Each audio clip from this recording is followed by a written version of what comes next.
In front of me is Realme 16 Pro, and today I would like to show you how you can check all specifications of this device.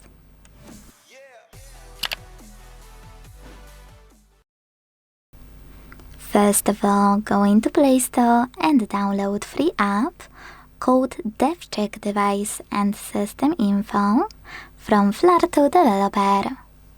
This one, not sponsored by the way.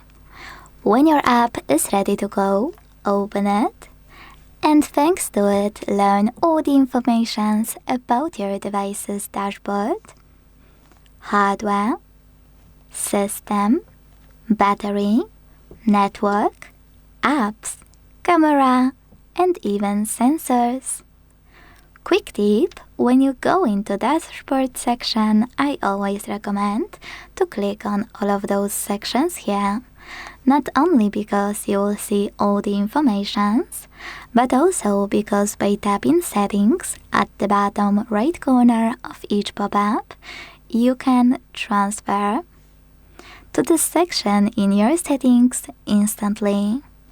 It also works when you click on gears at the top right corners. For example here.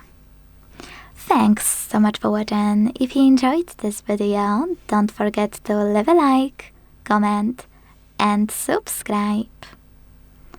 Bye!